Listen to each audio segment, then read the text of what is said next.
Nay, mag-face to face class na daw kami bukas. Ay, buti naman, nabawasan yung mga tamad dito sa bahay. Kaso, Nay, buntis ako. Malapit na akong manganak. Ha? Alam ba namin yan, anak? Buntis ka pala, di ko alam. Anong gagawin ko, Nay? Kaka-cellphone mo yan eh. O sige, kakusapin ko teacher mo. A few moments later. Ah, pasok po kayo. Ah, ma'am, makikiusap po sana kami. Nay, manahim ka dyan. Ah, tungkol po saan? Ah, may tumor po kasi sa tiyan yung anak ko, ma'am.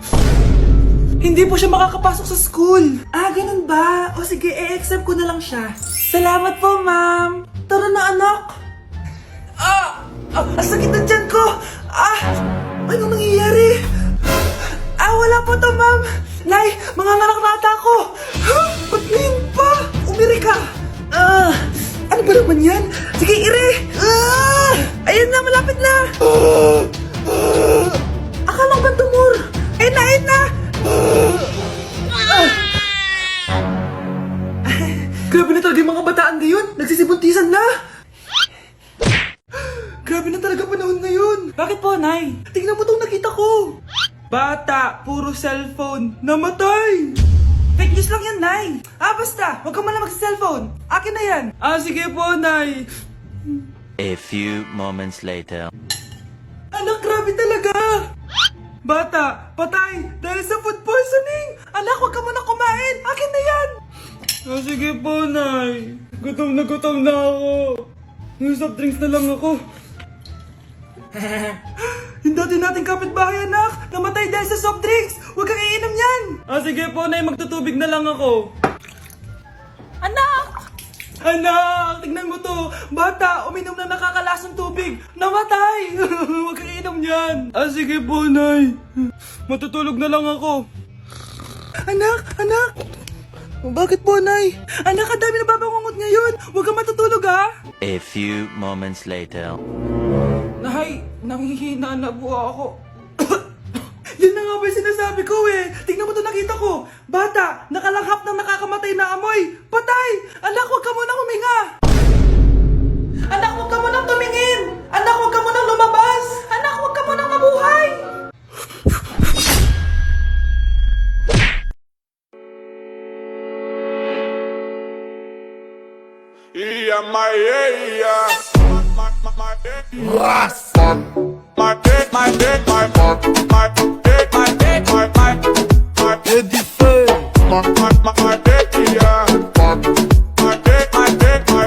Ang bago nating top 1 ay si Samantha. Ang galing mo, Samantha. Naku, basic lang yan. Paano nangyari yun? Pasado kayong lahat, pero may isang bagsak. Si Scarlett, halatang favorite mo si Samantha. Pares lang kami ng average. Paano ako bumagsak? Di ba sinasagot mo ako? Di bagsak ka ngayon?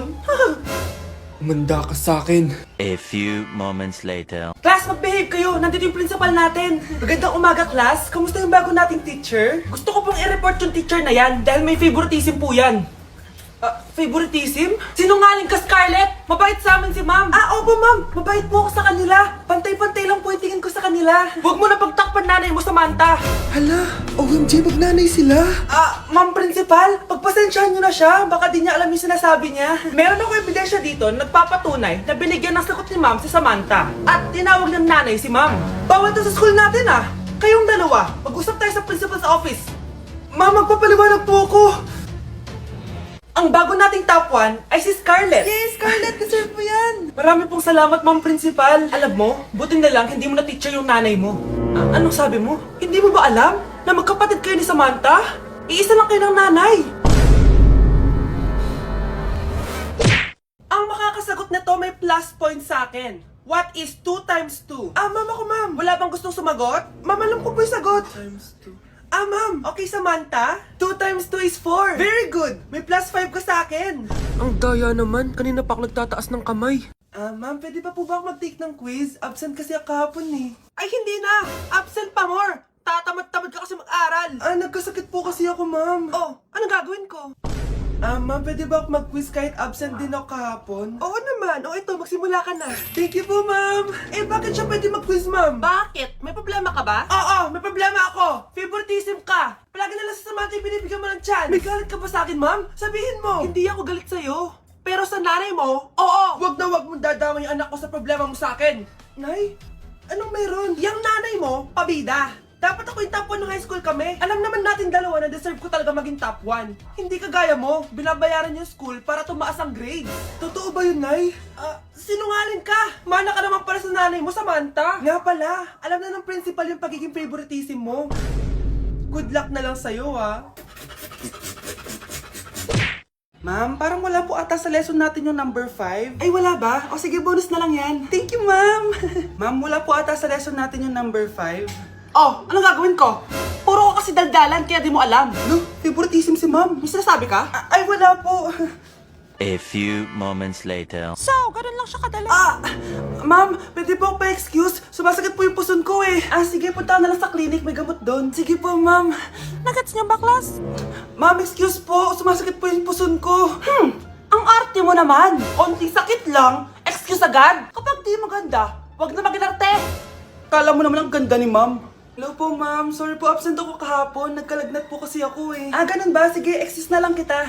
Sige po, ma'am. Thank you po. Ma'am, excuse po. Nilagnat po kasi ako kahapon kaya di po ako nakapasok. Naku, tigilan mo ako ha! Walang isang araw na lagnat. Ang sabihin mo, tamad ka pumasok.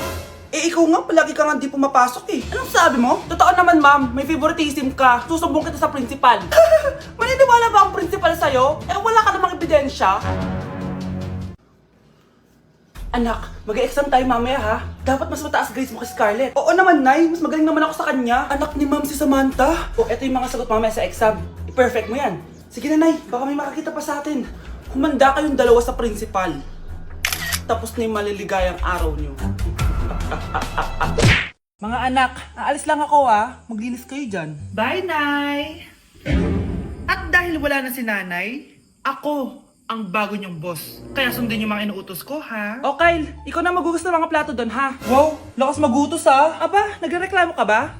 Brianna, walisin mo yung mga kalat dito. Pwede ikaw naman. Walisin ko mukha mo, eh. Ano sabi mo, babae ka? Hoy, ikaw, Miguel. Ikaw gumawa ng assignment ko, ha? Ang lala ng babaeng to. Sa bobo pa papagawa ng assignment. Matutulog lang ako, Dapat pagkagising ko, tapos na lahat yan, Nakakainis si ate. Sobrang tamad na. Dami pang inuutos. Ano magagawa natin? Favorite kasi ni nanay yan eh. Isumbong na natin niya kay nanay. Hindi pwede inaalipin niya tayo ng ganito. Anong isusumbong ha? Akala niyo hindi ko kayo naririnig? Magtrabaho kayo doon! Tama na ate! Sawang-sawa na kami. Puro kautos. Malinaw naman sa inyo, di ba? Na pag wala si nanay, ako ang boss. Sinong boss? Ha? Wala nay. Actually, kakatapos ko lang maglinis ng bahay, Luh, sinungaling. Scarlett, huwag mo na ako lokohin. Hindi naman talaga ako umalis dito. Sinisigurado ko lang kung naglilinis talaga kayo lahat. At tama nga yung sinasabi ng mga kapatid mo. Na para kang boss umasta dito sa bahay. Nay. Mga anak, kayo na bahala sa ate nyo. Utusan nyo ng utusan yan. Ate, ikaw na magugas ng mga plato dun. Eto na. Pagkatapos mo dyan ate, maglaba ka ha? Oo, sige. Pagkatapos mo maglaba, gawin mo yung project ko ha? Sige boss. Lahat ng utos nyo gagawin ko. Guys, hindi ako totoo. AI lang ako. Hinahabol ako ng zombie ngayon. Chat, ano ba? Wala ka na ba magawa? Hi guys! Nandito ako sa space ngayon. Ayoko na dyan sa Earth. Marami kasi akong utang dyan. Alam mo bang AI ka? Hala, hindi Nagbabayad ako ng renta. Nasa-stress ako. Wala akong ipon. Hala, tao to. Ma, saan ka punta? Alis ako, bakit? Hingi sana ng 500 sa'yo eh. Ano 400? Ang laki naman ng 300 na hinihingi mo. Ano gawin sa 200? Kala mo ba madaling kitain ng 100? 50 nga lang. Nahihirapan akong kitain yun eh. 20 pa kaya? Buti na lang. May 10 pesos ako dito. Eto ang 5. Si mama talaga Akin na nga ma. Baka maging 2 pesos pa to